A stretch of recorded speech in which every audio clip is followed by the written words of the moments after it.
जोरदार तालियों के साथ कृपया खड़े होकर हमारे अतिथि हैं, अतिथि देवो भव, और महायूथ पंचायत में आपका तहे दिल से स्वागत है।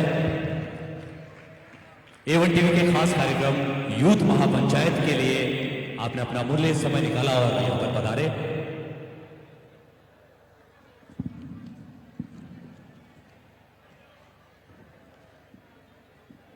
सभी से अनुरोध करूंगा कृपया मंच पर पधारें। Channel head JP Sharma ji, CRO Devendra पाठक सर, और सबसे पहले मैं अनुरोध करूंगा चैनल के डायरेक्टर श्रीमान प्रशांत जी सुरोलिया सर, प्रदीप जी सुरोलिया सर और दिलीप जी चौधरी सर, कृपया मंच पर पधारें। और आदरणीय सुरेश जी अग्रवाल साहब से मेरा अनुरोध है कि कृपया मंच पर पधारें। सुरेश अग्रवाल साहब और प्रद्युम्न सिंह जी राठौर साहब।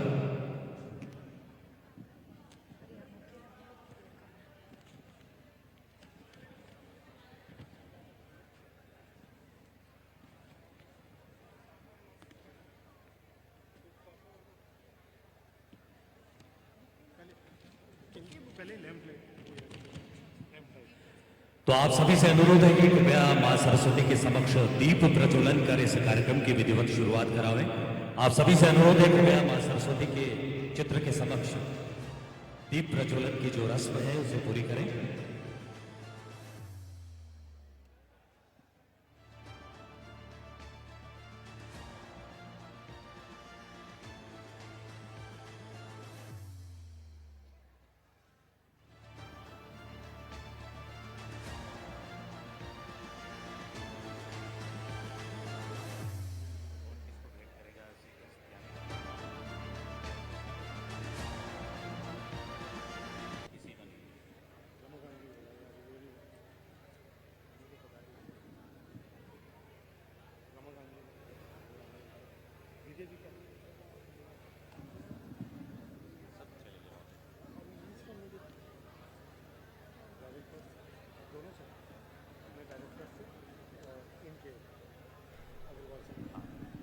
तो आप सीधी तस्वीरें देख रहे हैं जयपुर के अग्रवाल कॉलेज से, जहां पर यूथ महापंचायत का आयोजन किया जा रहा है। और आप देख रहे हैं कि पीसीसी चीफ यानी कि प्रदेश कांग्रेस के अध्यक्ष गोविंद सिंह मां सरस्वती के समक्ष दीप प्रज्वलन का कार्यक्रम चल रहा है। कृपया थोड़ा शांति से, और थोड़ी देर में शुरू होगी महायूथ पंचायत, यूथ महापंचायत, जिसके लिए हम सब यहां पर इकट्ठा हुए हैं।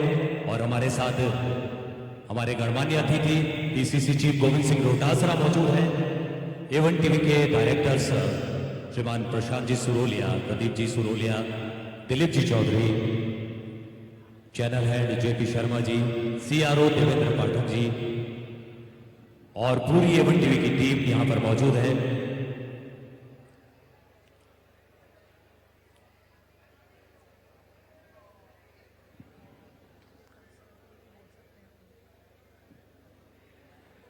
स्वागत की इस कड़ी में मैं अनुरोध करूंगा कि पुष्प गुच्छ यानी बुके, जो पुष्पों के द्वारा हम अपना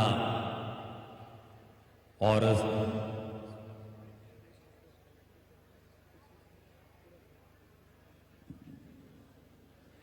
तो प्रदेश कांग्रेस कमेटी के अध्यक्ष आदरणीय गोविंद सिंह डोटासरा साहब हमारे बीच मौजूद हैं और उनका साफा पहनाकर मैं अनुरोध करूंगा श्रीमान सुरेश जी अग्रवाल साहब से। सुरेश जी अग्रवाल साहब कृपया अतिथि का साफा पहनाकर राजस्थान की इस परंपरा को निर्वहन करें। साफा आदर का प्रतीक है। और चैनल हेड जेपी शर्मा जी से अनुरोध करूंगा कि वो दुपट्टा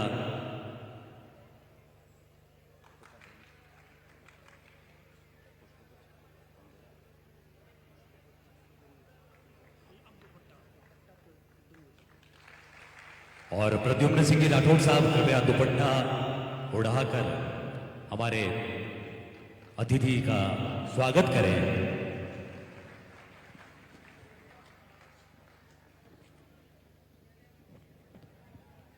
अल्फाजों में कैसे जिक्र करूं आपका, अल्फाजों में कैसे जिक्र करूं आपका, लफ्ज भी कम पड़ जाएंगे। आप तो वो फूल हो जो हर बाग में नहीं खिलते। पधारे गए अतिथि को A1 न्यूज और अग्रवाल पीजी कॉलेज की तरफ से आपका बहुत बहुत स्वागत, अभिनंदन। अतिथि से अनुरोध है कि कृपया सीट्स पर विराजे।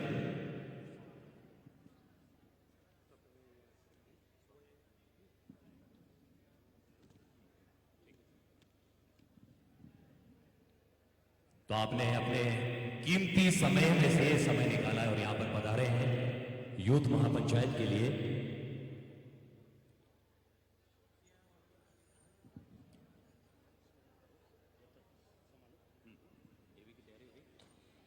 तो A1 न्यूज की तरफ से एक नवाचार है। A1 न्यूज की तरफ से हम चाहते हैं कि जो यूथ है, जो युवा शक्ति है, वो राजनीति को समझे और युवाओं में से कई लोग राजनेता बने। और ज्यादातर जो राजनीति की जो पहली सीढ़ी होती है वो छात्र राजनीति होती है।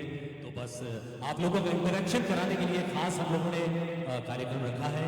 और एक बार मैं पुनः सुरेश अग्रवाल साहब और प्रद्युम्न सिंह जी राठौर साहब का शुक्रगुजार हूँ और A1 टीम की तरफ से उनका बहुत बहुत धन्यवाद कि आपने इतना अच्छा आयोजन करने के लिए जगह यहाँ पर उपलब्ध करवाई। और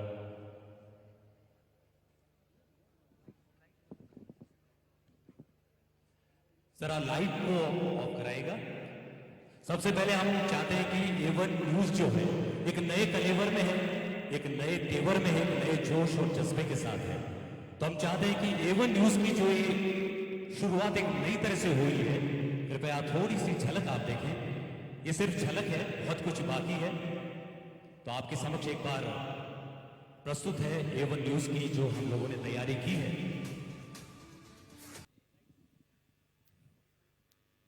तो ये थी एक छोटी सी झलक A1 न्यूज की तरफ से जो हम नवाचार कर रहे हैं। अगर आपकी तालियों की दाद मिलेगी तो हमें भी जोश रहेगा। और जोश युवाओं से ज्यादा किसी में नहीं है। जोश वहां से, जोश यहां से कम आ रहा है। इतना जोश काफी कम हो गया, क्या बात है। एक बार दिखा दे जोश उस तरफ से। यहां ज्यादा आ रहा है, वहां कम है।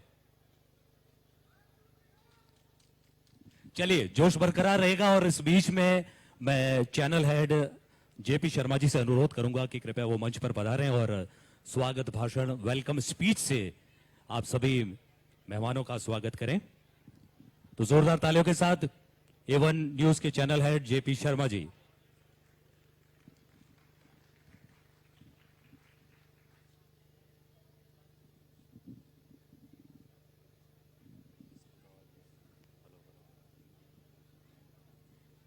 हेलो हेलो हेलो, नमस्कार, बहुत बहुत स्वागत है आप सभी का यहाँ पर। हमारे बीच अभी पीसीसी चीफ और पूर्व मंत्री गोविंद सिंह डोटासरा जी मौजूद हैं। अशोक लाहौटी जी हैं, हमारे मित्र, विधायक, राजस्थान सरकार में जयपुर के महापौर आप रह चुके हैं। और अब सुरेश अग्रवाल साहब 40 के चेयरमैन हैं। राठौड़ साहब प्रिंसिपल साहब हमारे अग्रवाल कॉलेज के। आप सभी साहिबान जो यहाँ विराजे हुए हैं, आप सभी का A1 न्यूज परिवार की ओर से और साथ में अग्रवाल कॉलेज की तरफ से मैं बहुत बहुत स्वागत करता हूं। हम सब जानते हैं इस बात को कि हिंदुस्तान दुनिया की सबसे ज्यादा यूथ पॉपुलेशन वाला देश है। हिंदुस्तान में सबसे ज्यादा युवा बसते हैं। ये अपने आप में एक बहुत बड़ा अवसर लेकर आता है, तो साथ में ये तथ्य जो है वो चुनौती और चिंताएं भी बहुत सारी लेकर आता है। बहुत सारे विज्ञान के विद्यार्थी हमारे बीच होंगे जिन्होंने पढ़ा होगा न्यूक्लियर चेन रिएक्शन के बारे में, जो अगर कंट्रोल्ड हो तो वो परमाणु बिजली घर बनाती है, अनकंट्रोल्ड होती है तो परमाणु बम बनाती है जो विध्वंस का रास्ता खोलता है। तो इस युवा शक्ति को सृजनात्मक दिशा में कैसे लेकर के जाएं, इस बारे में A1 न्यूज का मंथन भी है। और इस मंथन के जरिए आप सब लोगों की बात को हमारे जो रहनुमा हैं, हमको, हमारे समाज को, हमारे देश को दिशा देने वाले जो लोग हैं, उन तक पहुंचाने की कोशिश हमारा चैनल लगातार करता रहा है। हमारे यंग और डायनामिक जो डायरेक्टर्स हैं, श्री प्रशांत सरोलिया जी और श्री दिलीप चौधरी जी, प्रदीप सरोलिया जी यहाँ विराजे हुए हैं। तो हमारे चैनल का आप सब लोगों की तरफ से एक मैंडेट ये रहा है कि जन सरोकार से जुड़ी हुई जितनी भी चीजें हैं उनको हम सरकारों तक पहुंचाने की कोशिश करें। आज का ये जो आयोजन है ये A1 न्यूज की ओर से इसी श्रृंखला में एक प्रयास है। बहुत बहुत स्वागत मैं आप सभी का इस कार्यक्रम में, इस समारोह में आपका बहुत बहुत स्वागत करता हूं। सुरेश अग्रवाल साहब, आप मंच पर। आदरणीय सुरेश जी अग्रवाल साहब, अग्रसेन शिक्षा समिति के अध्यक्ष, आपका स्वागत है।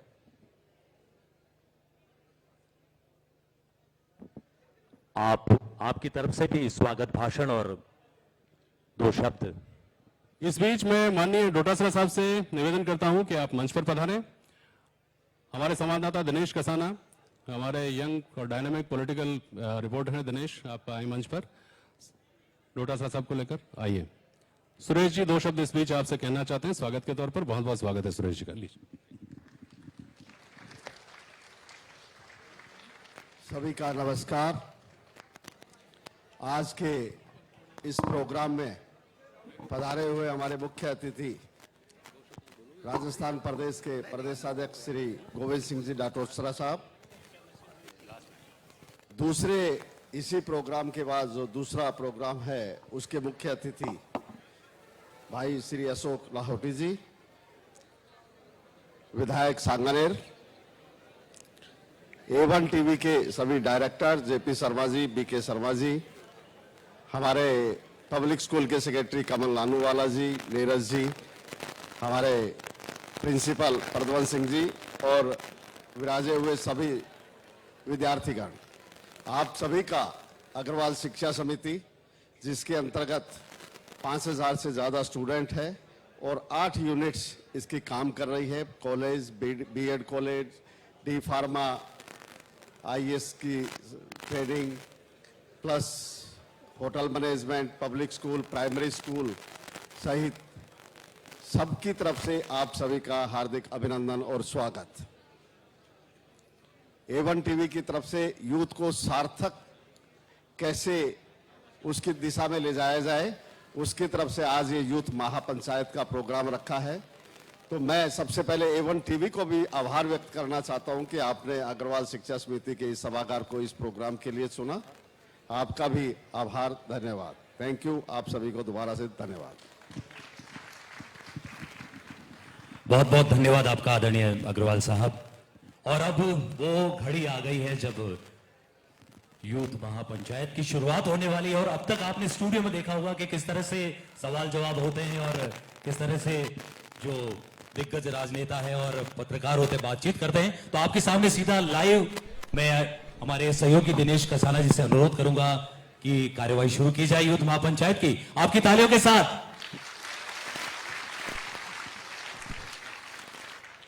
इस यूथ महापंचायत में आप सभी का स्वागत है। हमारे साथ गेस्ट के तौर पर यहाँ पर मंच पर मौजूद हैं प्रदेश कांग्रेस कमेटी के अध्यक्ष गोविंद सिंह डोटासरा। क्योंकि शिक्षा जीवन का आधार है और शिक्षा के बिना जीवन दिशाहीन और अर्थहीन होता है। एक शिक्षक के बेटे भी हैं, पूर्व शिक्षा मंत्री भी हैं और प्रदेश कांग्रेस कमेटी के अध्यक्ष भी हैं। सबसे पहले इनका तालियों के साथ स्वागत किया जाए। गोविंद सिंह डोटासरा जी। राजस्थान सरकार इस बार युवा आधारित बजट पेश करने जा रही है। इसको लेकर पीसीसी चीफ गोविंद सिंह डोटासरा जी से हम बात करेंगे, किस तरह से युवाओं पर फोकस करते हुए सरकार बजट पेश करेगी। पिछला बजट सरकार ने कहा कि किसानों का अलग से पेश किया गया था, लेकिन इस बार चूंकि युवा आबादी सबसे ज्यादा देश में है तो युवाओं पर ही फोकस करते हुए सरकार बजट पेश कर रही है। अध्यक्ष गोविंद सिंह डोटासरा जी से बात करते हैं। डोटासरा जी, किस तरह से युवाओं पर फोकस किया जाएगा, चूंकि यूथ को साधने की कोशिश, आप इसी वर्ष चुनाव में जाना है सरकार को, संगठन के आप मुखिया हैं, तो किस तरह से युवाओं को साधेंगे इस बजट के जरिए? देखिए, पहली बात तो मैं कहना चाहता हूं, पहले तो A1 टीवी को और तमाम आपकी कमेटी को धन्यवाद देना चाहता हूं कि इन युवाओं को बुलाया और इनको बुला करके इनके जो मुद्दे हैं उनके ऊपर बातचीत करने के लिए हमें अवसर दिया। इसके लिए तो मैं धन्यवाद देना चाहूंगा। हमारी सरकार पहले दिन से युवाओं के ऊपर केंद्रित और युवाओं को आगे बढ़ाने के लिए किस प्रकार से उनको एक अवसर प्रदान किए जाएं आगे बढ़ने के, उसके ऊपर काम कर रही है। मैं कुछ बात आपको बताऊंगा जिससे एक समझ में आएगा कि हम लोग किस तरीके से, जब पहले तो मैं शिक्षा मंत्री था 3 साल तक, तब शिक्षा मंत्री के नाते मैंने 11वीं और 12वीं क्लास के जो बच्चे हैं उनके लिए उनके आगे कैरियर में किस प्रकार से उनको क्या कोचिंग लेनी चाहिए, किस प्रकार अपने कैरियर को आगे बढ़ाने के लिए क्या करना चाहिए, इस दिशा में राजीव गांधी कैरियर जो पोर्टल हमने लॉन्च किया, जिसमें 14 देशों की जानकारियां थी, विभिन्न विश्वविद्यालयों में वो कहां पर पढ़ सकते हैं, कौन सा सब्जेक्ट कहां पर अच्छी पढ़ाई होती है, उनको क्या करना चाहिए, उन बच्चों को देखने के लिए हमने सब 11वीं और 12वीं के जो बच्चे थे उनको हमने दिए, उनका जो कोड होता है वो दिया, और उस ऐप को लॉन्च करके हमने उसको आगे बढ़ाने का काम किया, जिससे इन बच्चों को पता चल सके। उसके बाद में आपने देखा होगा कि किस प्रकार से आउट ऑफ टर्न नौकरियां जो युवाओं को 3.25 लाख के लगभग जो सरकारी नौकरियां युवाओं को, बेरोजगारी भत्ता युवाओं के लिए दिया। तो ये सारे ऐसे प्रयास थे जो प्रयास युवा शक्ति को आगे बढ़ाने वाले थे। और एक जो काम हमारी सरकार ने इन युवाओं के लिए, क्योंकि खेल भी हमारे ये बहुत जरूरी है और खेल के माध्यम से भी आजकल भविष्य बहुत अच्छा बनता है। आपने देखा होगा कि आउट ऑफ टर्न नौकरियां हैं, मेडल लेकर के आते हैं। तो राजीव गांधी जो ग्रामीण ओलंपिक खेल हमने शुरू किए, वो ये हमारा एक विजन को दर्शाता है कि हमारी सरकार हर क्षेत्र में, चाहे वो शिक्षा का हो, खेल का हो, चाहे रोजगार देने का हो, चाहे स्वास्थ्य का हो, उन सब सेक्टर के ऊपर युवाओं को केंद्र बिंदु मान करके उनको आगे बढ़ाने के लिए वो स्वस्थ रहें और अपना स्वर्णिम भविष्य का निर्माण करें, उसकी दिशा में हमने काम किया। अब चूंकि आपने पूछा कि मुख्यमंत्री जी बजट पेश करेंगे, तो पहली बात तो देखिए ऐसा है कि बजट जब मुख्यमंत्री पेश करते हैं तो बजट से पहले कुछ भी क्लियर नहीं होता।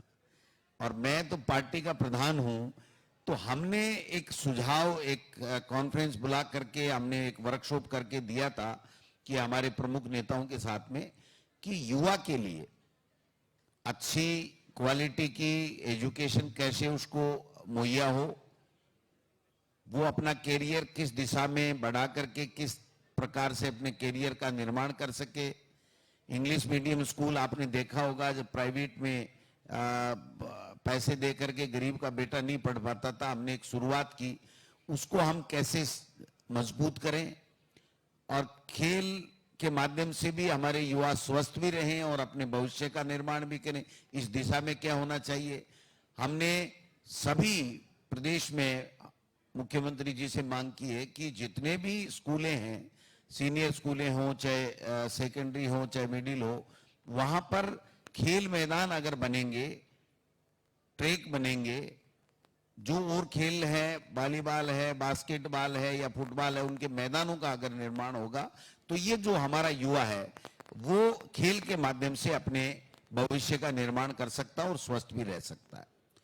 दूसरा जो मेरा ऐसा मानना है कि सरकार को इन बच्चों का जो स्कूल में पढ़ते हैं उनके स्वास्थ्य का परीक्षण 101% कराना चाहिए।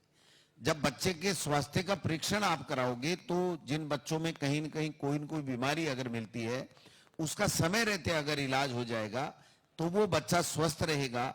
स्वस्थ रहेगा तो निश्चित रूप से वो अच्छी अपनी पढ़ाई करेगा। और एक जो अनुप्रीति योजना हमारी है, जिसके माध्यम से जो गरीब का बेटा भी अगर वो कोचिंग करना चाहता है, लेकिन प्राइवेट कोचिंग में लाख लाख, 2-2 लाख, 3-3 लाख रुपए लगते हैं, तो अनुप्रीति योजना जो हमारी सरकार लेकर के आई थी, वो अनुप्रीति योजना को और ज्यादा मजबूत करना चाहिए, जिससे किसी भी बच्चे को जो उसके पास पैसा नहीं है जो प्राइवेट में अदा कर सके, तो उसको सरकार मदद करे और सरकार मदद देकर के उस बच्चे को एक अवसर प्रदान करे कि आप में जितनी उड़ान पंख फैलाना चाहते हो उतने पंख फैलाइए और इस आसमान में उड़िए, अपने अच्छे स्वर्णिम भविष्य का निर्माण कीजिए। इस दिशा में भी हम लोग काम करने वाले हैं। तो जो स्कीम है जिससे हेल्थ हो, शिक्षा हो, खेल हो, इसके माध्यम से हम सरकार की तरफ से इनको जितना मदद कर सकते हो। बच्चियों के लिए जब मैं शिक्षा मंत्री था तो हमने उनकी सेल्फ डिफेंस के लिए भी पुलिस की मदद से उनको ट्रेनिंग देने का काम किया था, प्रशिक्षण देने का काम किया था। तो वो एक इस दिशा में था कि एक हमारी बच्ची और बच्चे में आज की तारीख में कोई फर्क नहीं है, तो बच्चियों को अपना सेल्फ डिफेंस के लिए उनको किस प्रकार से प्रशिक्षित किया जाए जिससे वो स्वाभिमान के साथ में और निडरता के साथ में अपना आगे का काम कर सकें, अपने कहीं भी जा सकें, आ सकें। एक हमने आपने देखा होगा कि राजीव गांधी स्कॉलरशिप है, जिससे हमारे ये बेटे और बेटियां जो बाहर विदेश में पढ़ना चाहते हैं उनको भी मौका मिलना चाहिए। तो इस दिशा में ये जो योजनाएं हैं, ये बेरोजगारों को रोजगार देने वाली, नौकरियां देने वाली, उनके स्वास्थ्य से संबंधित, उनके खेल से संबंधित, उनको फ्री में कोचिंग देने से संबंधित, उनको छात्रवृत्ति देने से संबंधित, अभी हमारी उनको और ज्यादा मजबूत करने की आवश्यकता है और मैं समझता हूं कि मुख्यमंत्री जी उसमें करेंगे। आपने देखा होगा कि जो राइट टू एजुकेशन आने के बाद में जो बच्चों को निःशुल्क शिक्षा मिल रही है, उसमें भी आप देखिए कि हमने जो ड्रेस 1 से 8 तक के बच्चों का है वो पूरा का पूरा फ्री कर दिया राजस्थान में। आपको सेंटर से अगर 60-40 का रेशो मिलेगा तो केवल मात्र ओबीसी, SC, ST उनके लिए मिलेगा। हमने सबके लिए किया। 400 कुछ करोड़ रुपए लगे, लेकिन उन सब बच्चों को ड्रेस हम कैसे दे सकें जिससे उनमें एक आत्मविश्वास हो कि हम प्राइवेट स्कूल से कम नहीं है। और मैं समझता हूं कि इसका लाभ भी बच्चों को मिलेगा और उनमें एक कॉन्फिडेंस भी आया कि हाँ, सरकार हमारे को आगे बढ़ाने के लिए आगे खड़ी है। और जो छोटे बच्चे हैं हमारे, उनके लिए जब मैं शिक्षा मंत्री था तो नो बैग डे, एक दिन हर हफ्ते में सैटरडे को आप बैग लेके नहीं आएंगे। बस्ते का बोझ हमने कम किया। जो 5 किलो 200 ग्राम का बस्ता पहली क्लास से बच्चा लेके आता था उसको 3 किलो 200 ग्राम हमने किया। 2 किलो बस्ते का बोझ भी कम किया। तो ये नवाचार हमने किए, लेकिन और ज्यादा करने की आवश्यकता है। आज बालिका शिक्षा के लिए आपने देखिए कि कॉलेज 210 कॉलेज और 250 कॉलेज पूरे 70 साल में हैं और अभी 4 साल में 210 कॉलेज। तो आप समझ सकते हैं कि हमारे सरकार के विजन में कोई कमी नहीं है। सरकार ये चाहती है कि बालिका शिक्षा के ऊपर एक ठोस कार्य योजना बना करके आगे बढ़ा जाए। इनको कैसे क्वालिटी की एजुकेशन मिले, बच्चों को खेलने के साथ साथ शिक्षा का किस प्रकार से वातावरण मिले। इंग्लिश मीडियम के स्कूलों में हमारे 4 लाख के लगभग बच्चे हैं, तो 4 लाख में से 75% बच्चे वो बच्चे हैं जो प्राइवेट में 1 लाख रुपए तक जयपुर में और बड़े शहरों में अपने माता पिता की जेब से पैसे ला करके जमा करा करके पढ़ते थे। आज वो हमारी सरकारी स्कूल में पढ़ते हैं। हाँ, कोई भी योजना आप लेकर के आते हो, कोई भी प्लान आप लेकर के आते हो, उसमें कोई कमियां खामियां रहती हैं। आप जैसे लोगों के, पत्रकारों के माध्यम से, चैनल के माध्यम से, जनप्रतिनिधियों के माध्यम से, विधानसभा में या बाहर जब पता लगता है कि इसमें और ज्यादा आगे बढ़ करके काम करने की आवश्यकता है तो उसको हम लोग आगे बढ़ा देते हैं। तो इस प्रकार से मैं तो ये कहता हूं कि ये बच्चे ही हमारा आने वाला भविष्य है। इनके लिए जितना करते हैं उतना कम है। हमारी सरकार कर भी रही है और जो आने वाला बजट मुख्यमंत्री जी पेश कर रहे हैं, उन्होंने हमें कहा है कि महिलाओं की सशक्तिकरण के लिए और इन नौजवान बच्चों को आगे बढ़ाने के लिए हम और ज्यादा ऐसे कार्यक्रम लेकर के आएंगे, योजनाएं लेकर के आएंगे। ऐसी जो योजनाएं पहले से चल रही हैं उनको और ज्यादा मजबूत बनाने का काम करेंगे, जिससे आने वाला हमारा भविष्य जो है, ये जो बच्चे हैं वो और ज्यादा सक्षम बने और ज्यादा मजबूत बने और अच्छी क्वालिटी की एजुकेशन लेकर के अपने भविष्य का निर्माण कर सके। शिक्षा, स्वास्थ्य की आपने बात की। शिक्षा और स्वास्थ्य के बाद रोजगार भी बेहद जरूरी है। अनएम्प्लॉयमेंट बहुत बड़ी चुनौती है सरकारों के सामने भी और युवाओं के सामने भी। बेरोजगारी को लेकर जिस तरह से सरकारी नौकरियां हैं, बड़े लेवल पर मुख्यमंत्री भी कई बार कहे हैं कि इतनी सरकारी नौकरियां देना संभव नहीं है। 30 लाख के करीब सरकारी नौकरियों की कतार में युवा हैं। किस तरह से बेरोजगारी को दूर किया जाए, ऐसे रोजगार परक कोर्सेज चलाए जाएं, क्योंकि एक नई शुरुआत कांग्रेस की ओर से की गई है मुखिया बनने के बाद पीसीसी चीफ गोविंद सिंह डोटासरा की ओर से, कि पहली बार संगठन ने कुछ सुझाव सरकार को दिए हैं बजट से पहले। तो बेरोजगारी को लेकर किस तरह से सुझाव आपने संगठन की तरफ से दिए? देखिए, 2 चीजें हैं। पहली बात तो हमारी जो एजुकेशन पॉलिसी है, मैं ऐसा मानता हूं कि 86 की एजुकेशन पॉलिसी थी, 1986 में राजीव गांधी जी ने दी थी। उसके बाद में जो अभी मोदी जी की सरकार के समय में एजुकेशन पॉलिसी आई है, तकरीबन वही एजुकेशन पॉलिसी है, उसमें कोई बहुत बड़ा बदलाव नहीं किया।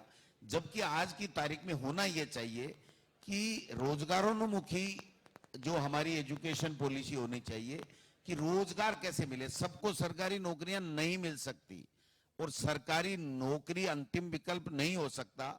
आप देखिए, जब मेट्रोपॉलिटन सिटियों में आप जाएंगे तो सरकारी नौकरी के प्रति कोई बहुत कम रुझान है, लेकिन जब आप ग्रामीण परिवेश में या छोटे कस्बों में आएंगे तो हर व्यक्ति के एक ही मन में आता है कि मुझे सरकारी नौकरी मिल जाए। और आज अगर हम चारों तरफ देखते हैं तो आप देखिए 4-5 नौकरियां ऐसी हैं जो कोचिंग जितनी चल रही हैं या जितने लोग बातें करते हैं वो यही करते हैं कि भाई मैं टीचर बन जाऊं, मैं पटवारी बन जाऊं, मैं डॉक्टर बन जाऊं, मैं इंजीनियर बन जाऊं, मैं आईएएस बन जाऊं या आरएएस बन जाऊं। इसके अलावा कोई ज्यादा कोई दिमाग में किसी के आता नहीं है। एक दिमाग में यही रहता है कि अगर वो कम पढ़ रहा है तो बीएड कर ले, टीचर बन जाए, उससे बेरोजगारों की फौज में शामिल हो जाएगा। इंजीनियर है तो आज इंजीनियर वैसे तो देखा जाए तो ट्रेंड है वो व्यक्ति, लेकिन ट्रेंड होके भी वो अनट्रेंड है, जो हमारी आज की तारीख में पॉलिसी है। अनट्रेंड इस तरीके से है कि आप इंजीनियर हो, आप किसी चीज में दक्षता हासिल कर चुके हो, उस दक्षता हासिल के बाद में भी आपको ये कहना पड़ रहा है। एक बी किया हुआ व्यक्ति या एमटेक किया हुआ व्यक्ति लैब टेक्नीशियन के लिए सरकारी नौकरी में फार्म भर देता है, लैब बॉय के लिए भर देता है, तो आप समझिए कि उसको अपनी क्षमता का पता ही नहीं है। क्योंकि हमारी जो आज की तारीख में व्यवस्थाएं हो, चाहे पॉलिसी हो देश की, वो इसी तरीके की है कि बस अपने को ये 4-5 करना है। वो अपने आप में आत्मविश्वास उन बच्चों को जगाना पड़ेगा, उनका आत्मविश्वास कि आप कोई भी धंधा कीजिए। और बहुत सी चीजें हैं, आप उदाहरण देख लीजिए, जहां भी देश में या विश्व में जिन लोगों ने प्रोग्रेस की है वो नौकरी के अलावा बिजनेस में बहुत अच्छी प्रोग्रेस की है। नौकरी तो नौकरी है, अपनी तक सीमित रहती है, लेकिन अगर कोई व्यक्ति बिजनेस करता है तो वो पूरे परिवार को, पूरे समाज को उसका लाभ मिल सकता है। तो मैं समझता हूं इस दिशा में अभी तक किसी ने सोचा नहीं है, या सोचा तो उसको इंप्लीमेंट नहीं कर पाए हम। तो आप सब लोगों से मैं आग्रह करूंगा, जो पत्रकार इस जगत में हैं, चाहे प्रिंट मीडिया हो, इलेक्ट्रॉनिक मीडिया हो, हम सब जनप्रतिनिधि हो, चाहे सबको इस दिशा में जाना चाहिए कि इन बच्चों में एक कॉन्फिडेंस डेवलप करना चाहिए कि सरकारी नौकरी सब कुछ नहीं है, क्योंकि सरकारी नौकरी सबको नहीं मिल सकती। मैं समझता हूं आज जो सबसे बड़ी प्रॉब्लम है वो यही है कि सरकारी नौकरी पूरे मिल नहीं सकती है सबको, और प्राइवेट जॉब के लिए अवसर इनको मिलते नहीं है। जब तक आप अवसर नहीं प्रदान करोगे, जब तक इनको स्टार्टअप नहीं कराओगे, जब तक इनको लोन नहीं दोगे, जब तक इनको पूरी जो समस्याएं आती हैं बिजनेस खड़ा करने में, नया व्यापार खड़ा करने में, जब तक उनसे आप रिलैक्सेशन नहीं दोगे। अभी जैसे हमने जो पर्यटन विभाग है उसमें मुख्यमंत्री जी ने उद्योग का दर्जा दिया है, तो बहुत से लोगों को फायदा भी मिला है और हमसे भी लोगों ने संपर्क किया है। बेरोजगारी की बात कर रहे हैं, बेरोजगारी से जुड़ा हुआ एक सवाल यह भी है कि स्टेट का कोटा सरकारी नौकरियों में फिक्स हो, कई बार मांग उठती है, सरकार आपकी हो या बीजेपी की हो, कई बार मांगे उठी है, लेकिन इसका समाधान अभी तक नहीं हुआ है। इसके साथ ही प्राइवेट सेक्टर में जो औद्योगिक इकाइयां हैं उनमें स्थानीय युवाओं को मौका मिले, ऐसी पॉलिसी राजस्थान में नहीं है। आपने सुझाव दिया सरकार को ऐसी पॉलिसी बनाई जाए, सदन में भी कई बार, विधानसभा में भी ऐसे क्वेश्चन उठते हैं। देखिए, दोनों बातें हैं। एक तो व्यापार जो करता है वो व्यापारी अपने हिसाब से अपना माइंड सेट करता है, अपने हिसाब से वो जो कर्मचारी है उनका चयन करता है। तो यहां हमारे जो भी उद्योग बंदे लग रहे हैं, चाहे रिफाइनरी लग रही है, दूसरी लग रही है, तो वो अपने हिसाब के स्किल जो एम्प्लॉय लाएगा, बाहर से लाएगा, उनको सेट करेगा। हम उसको बाध्य नहीं कर सकते कि आप अगर यहां उद्योग लगाओगे तो आपको इंजीनियर हमारा रखना पड़ेगा, आप नहीं लगा सकते, ये आपकी और हमारी मजबूरी है। दूसरी, आपने एक बात कही कि सरकारी नौकरियों में केवल स्टेट को ही लाभ मिले। इसका लाभ भी है, इसका नुकसान भी है। लाभ तो यह है कि हमारे ज्यादा से ज्यादा बेरोजगार है उसको नौकरी मिल जाएगी, लेकिन एक दूसरी दृष्टि से आप सोचो तो आप राजस्थान के बच्चे को फिर महाराष्ट्र में नौकरी कैसे देंगे, हरियाणा में नौकरी कैसे देंगे, उत्तर प्रदेश में वो नौकरी कैसे लेगा, वो बाहर विदेश में कैसे जाएगा। तो आप अगर क्षेत्रवाद में बांधना चाहते हो तो उसका लाभ भी है, लेकिन उसका बड़ा नुकसान भी है, क्योंकि आप ग्लोबलाइजेशन का जमाना है। आपका बच्चा जहां आपकी मर्जी है जितने नौकरी करे, यहां जयपुर के कितने बताऊं जो नोएडा में नौकरी कर रहे हैं या दूसरी जगह नौकरी कर रहे हैं, या हरियाणा में हमारे यहाँ के बहुत जब आईएएस भी हैं, आईपीएस में हैं, आरएएस भी हैं, दूसरी नौकरियों में हैं। तो अगर आप रोकोगे तो क्रिया की प्रतिक्रिया होगी, तो इसका नफा और नुकसान दोनों है। तो कोई भी स्टेट में जो सरकार होती है वो कभी ये नहीं चाहती कि हमारे यहाँ का ज्यादा से ज्यादा नौकरी नहीं लगे, लेकिन संवैधानिक अपनी स्थिति होती है, कानून अपना काम करता है, संविधान अपना काम करता है, कई तरह की बातें हैं। अभी आरक्षण को ले लीजिए, आप ज्यादा बढ़ाते हो तो भी इसका विरोध होता है, नहीं देते हो तो भी विरोध होता है, ज्यादा अगर आप कैटेगरी कर देते हो तो भी विरोध होता है। तो वही चीजें इसमें है। लेकिन मेरा ऐसा मानना है कि हमको एक ऐसा वातावरण निर्मित करना चाहिए जिससे हमारे बच्चे जो स्किल्ड हैं, जो जानते हैं, टेक्निकल चीजों को समझते हैं, वो ज्यादा से ज्यादा हमारे स्टेट में ऐसे उद्योग लगाएं, व्यापार करें, ऐसे काम करें जिससे उनको ज्यादा से ज्यादा यहाँ पर रोजगार मिल सके। इस तरीके का काम होना यूथ आपके सामने बैठा है सर, यूथ से भी कुछ सवाल ले लेते हैं। किस तरह से बेरोजगारी पर बात की हमने, शिक्षा पर बात की, और किस तरह से चुनौतियां और सुधार की गुंजाइश है, कुछ सुझाव भी युवा देंगे। युवाओं से हम सवाल ले लेते हैं जो पीसीसी चीफ गोविंद सिंह डोटासरा जी से सवाल करना चाहें। हाँ, खुशी, आप जो यूथ सवाल करना चाह रहे हैं कृपया उन तक जाए। कोई पूछना चाह रहा है, हाथ खड़े करें। आज का युवा काल क्या चाहता है सरकार से, इस बारे में कौन अपने सवाल खड़े करना चाहेगा? शिक्षा की जड़ें कड़वी होती है परंतु उसके फल हमेशा मीठे होते हैं। हाँ जी, बिल्कुल, क्या सवाल है आपका? मैं माननीय मंत्री महोदय से यह प्रश्न करना चाहूंगा कि सरकार खेलों की बेहतरीन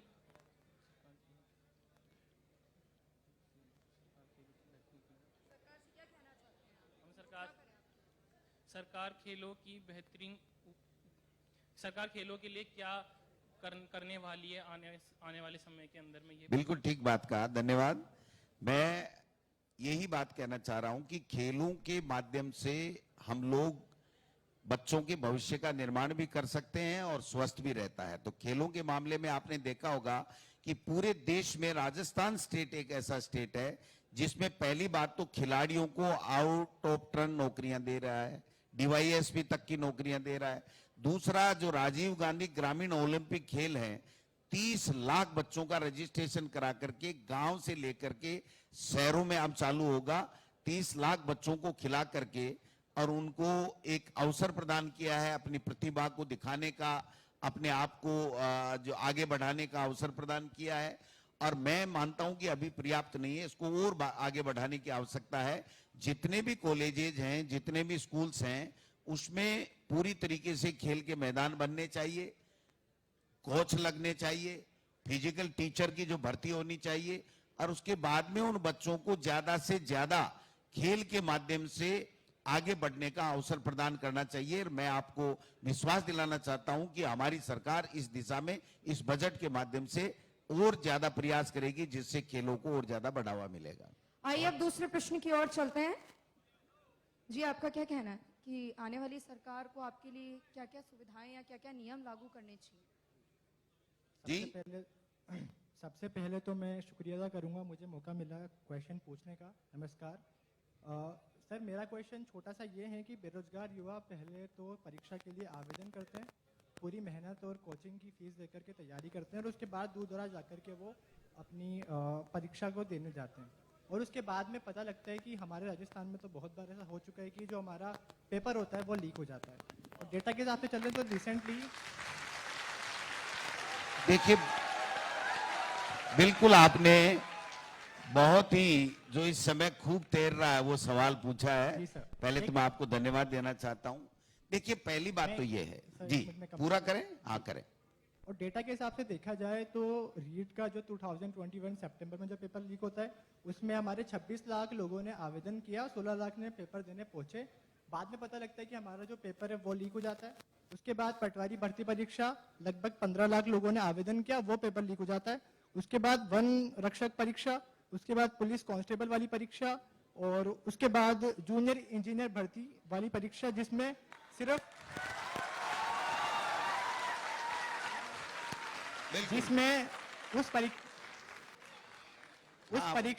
उस परीक्षा में सिर्फ 533 वैकेंसीज के लिए 31,752 लोगों ने आवेदन किया था। एक ये भी प्रॉब्लम है कि हमारे पास में वैकेंसीज बहुत कम होती हैं और लोग बेरोजगार बहुत ज्यादा हैं। तो पहली चीज तो ये, और उसके बाद मैं ये बोलना चाहता हूं कि मैं अयान हसन, मैं इसी कैंपस के अग्रसेन सिविल चलिए और सवाल लेते हैं, और सवाल लेते हैं साथ में। देखिए, Thank you. शुरू करते हैं। अध्यक्ष जी जवाब एक दे रहे हैं मिनट, इसका। मैं जवाब दूंगा। पेपर लीक बहुत का- अच्छा सवाल किया है, और ये एक तरीके से सबके जहन में है, ये इस एक बच्चे का नहीं है, जितने भी युवा हैं। मेरा बेटा भी अगर युवा है, नौकरी के लिए कर रहा है, तो उसके भी जहन में ये सवाल है। मैं एक बात तो ये कहना चाहता हूं, देखिए ये जो परीक्षा समय पे होनी चाहिए, परीक्षा पारदर्शिता के साथ में होनी चाहिए, ज्यादा से ज्यादा नौकरियां निकलें और ज्यादा से ज्यादा युवाओं को सरकारी नौकरियां मिले, ये सब सरकारों का प्रयास होता है। इसमें कोई, मैं बीजेपी कांग्रेस नहीं करना चाहता, कोई भी सरकार ये नहीं चाहती कि मैं ईमानदारी से पेपर नहीं कराऊं, कोई भी सरकार ये नहीं चाहती कि मैं कम से कम नौकरियां निकालूं, सब निकालना चाहते हैं। लेकिन सरकारी नौकरी कितनी हो, ये उस स्टेट के ऊपर उसकी जो आवश्यकता है, उसका बजट है और जो डिपार्टमेंट्स में उनकी रिक्वायरमेंट है, उन सब पे निर्भर करता है। बात आपकी ये कि पेपर आउट हो जाते हैं, जिससे युवा बिल्कुल निराश होता है, ये बिल्कुल सही बात है।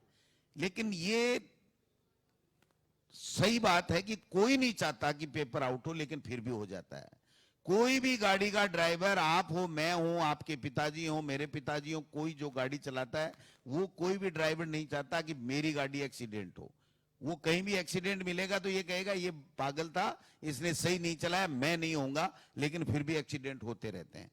तो ये बात सही है कि इतना माफिया इतना हावी हो गया पूरे देश में, एक राजस्थान की बात नहीं है। आप बेटे अगर हरियाणा की बात करोगे तो 9 साल में वहां एक पेपर ही नहीं हो पाया, उत्तर प्रदेश में एक भी पेपर ठीक नहीं हो पा रहा है, गुजरात में नहीं हो पा रहा है, मध्य प्रदेश में नहीं हो रहा है। हम भी यहां पर भी तकलीफें आ रही हैं और पेपर आउट हो रहे हैं। आप जो सवाल पूछ रहे हो बिल्कुल ठीक कह रहे हो। आप नीट और जेई का जो पेपर है वो भी आउट हो रहे हैं, तो हाई कोर्ट के पेपर आउट हो रहे हैं, DRDO का पेपर है जो वो आउट हुआ है। तो मतलब ये नेशनल प्रॉब्लम है, इसमें कोई दो राय नहीं है। ऐसे लोग जो इस गैंग से जुड़े हुए हैं वो कहीं न कहीं अपना जुगाड़ कर लेते हैं और अपने चंद लाभ के लिए पूरे प्रदेश के, पूरे देश के युवाओं के साथ में वो एक तरीके से बेईमानी करके और उनके भविष्य को अंधकार में डालने का काम करते हैं। ऐसे लोगों की भर्त्सना भी होनी चाहिए, ऐसे लोगों के लिए कड़ा कानून बनाया भी है और ज्यादा कड़ा बनाने की आवश्यकता और ज्यादा बनाए। और हम ये चाहेंगे, सब पॉलिटिकल पार्टी के लोग, ये लाहौटी जी भी बैठे हैं, हम भी बैठे हैं, पहले बीजेपी का शासन था तब भी 8, 10, 12 पेपर आउट हो गए, हमारे यहां भी हो गए, 1 नहीं 8 में। और वसुंधरा जी तो ये करती थी कि जब तक हाई कोर्ट नहीं कहता तब तक पेपर आउट हो गया तो भी नहीं मानती थी। हम तो कम से कम मान तो रहे हैं, हम तो मान तो रहे हैं। सवाई माधोपुर हो चाहे रीट का पेपर हो, हमारी सरकार ने पकड़ा है, न कि कोई बीजेपी ने मुद्दा उठाया। ये तो बाद में लाहौटी जी की पार्टी तो बाद में लीक पीटती है कि आप लोगों को बरगला के कि ये देखो फेल हो गए इसलिए हमको वोट दे दो। इसमें वोट की राजनीति नहीं होनी चाहिए। इसमें यह होना चाहिए कि ईमानदारी से अगर कोई कमी रही है तो उस कमी को कैसे सुधारें, वो काम हमारा होना चाहिए। एक सवाल बहुत खास हाँ, लेना चाहिए। मैं गोविंद सिंह जी डोटासरा माननीय प्रदेश अध्यक्ष हैं कांग्रेस पार्टी के, और मैं विधायक के नाते नहीं, मैं भी युवा हूं, तो इन सब युवाओं के प्रतिनिधि के नाते एक युवाओं की तरफ से एक सवाल आपसे पूछना चाहता हूं। बिल्कुल, स्वागत है। आपने ये कहा इसी मंच पे अभी कि आप सरकार नहीं है, आप संगठन है। तो मैं आपसे एक संगठन का ही सवाल पूछ रहा हूं जी कि ये आपकी पार्टी का जन घोषणा पत्र 2018 के चुनाव में कांग्रेस पार्टी ने जारी किया था। बिल्कुल। और आप चूंकि आज प्रदेश के अध्यक्ष है जी, इसकी आपके जन घोषणा पत्र के जो आपका मेरा पढ़ा हुआ आप तो पेज नंबर 15 पे हाँ श्रम एवं रोजगार का जो पहला बिंदु है जी, उसमें आपने घोषणा की थी, और मैं यहां पढ़ रहा हूं कि नंबर 1 पहला बिंदु, शिक्षित बेरोजगार युवा वर्ग को 3500 रुपए प्रति माह बेरोजगारी भत्ता दिया जाएगा। ये कांग्रेस पार्टी की घोषणा थी और इसको आपने पूरे राजस्थान में लागू किया था। बिल्कुल किया महोदय और दे भी रहे हैं। और अध्यक्ष जी, मैं वही आ रहा हूं, अभी एक बच्चे ने खड़े होकर जो डाटा पेश किए थे, मैं उसका फिगर भी लाया हूं। 1 करोड़ 12 लाख राजस्थान में युवाओं ने परीक्षाओं में बैठे, उसमें से 67 लाख युवा, सब कॉमन हटा के 67 लाख युवाओं ने परीक्षाएं दी है। जिसने परीक्षा दी हो इसको मतलब वो बेरोजगार है और वो रोजगार चाहता है, वो पढ़ा लिखा भी है और जबकि आपने बेरोजगारी भत्ता अभी तक अधिकतम एक बार दिया 1,16,000 लोगों को। तो क्या 67 लाख लोगों को बेरोजगारी भत्ता आपकी सरकार के 6 महीने और बचे हैं, तो या तो अब तक नहीं दिया, उसके लिए क्या बात है, और आगे उसकी कैसे भरपाई करोगी, उसकी क्या बात है, ये देखिए, बता दो। बिल्कुल ठीक बात अशोक जी के सवाल में है। एक और लाहौटी सवाल- लाहौटी साहब ने अच्छा सवाल किया है, लाहौटी जी के सवाल अच्छा में सवाल किया है। आपने तो एक फूटी कौड़ी नहीं दी, हमने कुछ को तो दिया। आपकी सरकार ने तो सोचा तक नहीं था। हमने यदि नहीं दिया या दिया, उसका लेखा जोखा सरकार ने 2018 में आपको सरकार दे दी जी, हम विपक्ष में आ गए, दोबारा देने वाले अब हैं। आपको विपक्ष में आना हो तो आप भी मत दो, हम आ जाएंगे। नहीं नहीं नहीं नहीं, आप तो हमने अपनी बात बताओ, हमने हमने क्या किया उसको छोड़ दो, हम विपक्ष में आ हमने गए, कमेंटमेंट जनता ने किया। हमको विपक्ष में बिठा दिया। हमने तो आप एक और क्या कर कर रहे हो दिया। वो बताओ। आप तो मैं तो 6 बता महीने रहा बाद चुनाव है, सर आप क्या कर रहे हो चुनाव वो तो बताओ। हम ही जीतेंगे। लाहौटी इनका जी- सबका विश्वास हम पे है। जितनी अच्छी योजनाएं हमने दिए हैं, जितना अच्छा काम किया है, तो निश्चित रूप से देखिए, दो चीजें हैं। पहली बात तो लाहौटी जी, आपने 5 साल में जितनी नौकरी दी उससे एक नौकरी भी कम निकल जाए तो मुझे ओळमा दे देना आप। एक बात, सरकारी नौकरी, 1 मिनट रुको तो सही। तो जब आपको 5 साल दिया तो आपने जो किया उसका भी तो हिसाब लेंगे, ये समीक्षा करने का समय है। दूसरी बात, हमने युवाओं को बेरोजगार भत्ता देने की बात की, और बेरोजगार भत्ते के साथ में उनको प्रशिक्षण देने का काम भी कर रहे हैं, जिससे वो जो बेरोजगार भत्ता लेकर के केवल घर बैठे रहे और निठल्ले हो जाए और आगे कुछ नहीं कर सके, उसमें प्लान में हमने जोड़ा है। इसमें कहीं भी, और दूसरी चीज आप कह रहे हो इतने लाख लोगों ने दी, बिल्कुल सही बात है। 500 जहां आवेदन आ रहे हैं वहां 20 लाख परीक्षार्थी आ रहे हैं। तो ये हमारी जो मोदी जी ने जो पिटारा खोला था नई एजुकेशन पॉलिसी का, उसमें अगर ये व्यवस्था कर देते ना कि रोजगारोन्मुखी जो हमारी एजुकेशन पॉलिसी होगी, तो ये दिन नहीं देखने पड़ेंगे हमको आगे, वरना तो ऐसा ही चलता रहेगा। अगर किसी को केवल सरकारी नौकरी पे ही निर्भर कर देंगे हम, तो आप क्या कोई भी आ जाए, कोई भी सबको सरकारी नौकरी नहीं दे सकता। जी जी, मैं माफी चाहूंगा, टोकना चाहूंगा। यूथ कब जी, से वेट कर रहा है आइए। वालों के साथ। बिल्कुल, स्वागत। आपका क्या नाम है? हिमानी एक सवाल पूछना चाहती। जी जी, मेरे को सभी का नमस्कार। नमस्कार। सरकार दूरगामी सोच रखते हुए डिजिटलीकरण को बहुत बढ़ावा दे रही है, लेकिन आज भी आईटी सेक्टर में एमएसएमई एंड प्राइवेट कंपनियां लाखों का पैकेज देती है। इससे इस क्षेत्र की प्रतिभा विदेशों में प्रभावित हो रही है और उनका पर्यटन हो रहा है। तो सरकार का कुछ ऐसा प्रयास होना चाहिए जिससे विदेशों में हो रहा पर्यटन को रोका जाए। देखिए, ठीक बात है। सरकारी नौकरी के अलावा प्राइवेट कंपनियों में भी नौकरियां का अवसर मिले और नौकरियों के लिए हो। आपने देखा होगा कि अभी हमारे रोजगार मेले चल रहे हैं। रोजगार मेलों के माध्यम से हजारों बच्चे आ रहे हैं, हर जिले में रोजगार मेला लगा रहे हैं कि ज्यादा से ज्यादा, और सरकार से समन्वय बना करके उस कंपनियों को हम लोग ला रहे हैं, और आपका भविष्य कैसे बने, आपको कैसे वहां पर जॉब मिले, इस बात का प्रयास हम लोग कर रहे हैं। दूसरी चीज जो आपने कही कि जो बाहर जाना रुकना चाहिए, यही तो कहना चाह रहे हैं आप। तो निश्चित रूप से देखिए, ये एक बेवजह का आकर्षण है। अगर हमारे देश का युवा हमारे देश में काम करना चाहता है तो काम की कोई कमी नहीं है, लेकिन वही बच्चा अमेरिका में जाकर के 24 घंटे में से 18 घंटे, 19 घंटे, 20 घंटे काम कर सकता है। लेकिन हमारे यहां पर मेरे को सरकारी नौकरी दो, कंप्यूटर में 40% मिनिमम नहीं आए, इसमें स्थिलन दे दो, हमारे पोस्ट बढ़ा दो, हमारी कम कर दो, सुबह से लेकर के शाम तक ज्ञापन लिए घूम रहा है, अपनी एनर्जी को वेस्ट कर रहा है। तो मैं समझता हूं कि जो आपके मन में जो कमिटमेंट है बाहर जाके नौकरी करना और उतनी मेहनत करना, अगर उतना कमिटमेंट और उतना मेहनत अगर हमारे देश में करेंगे तो उससे 21 हम पैसा कमा सकते हैं और जो सुरक्षित कर सकते हैं, कहीं कोई दिक्कत वाली बात नहीं है। लेकिन हमारा मन ही यही कहता है, किसी के भी बच्चा हो, बेटा क्या करेगा, इंजीनियरिंग करेगा, फिर एमएस करने विदेश में जाएगा, वहीं सेटल हो जाएगा। तो हमको अपनी भावना छोड़नी पड़ेगी, और जो मेहनत बाहर करवाते हैं, बेटा मेरी खुद की एक छोटे भाई की बेटी है, जो मेरी बेटी है वो बाहर है, मेरे भांजा मेरा बाहर है, वो मशीन बने हुए हैं, वहां मशीन बन सकते हैं, यहां काम नहीं कर सकते। तो ये जब तक हम छोड़ेंगे नहीं।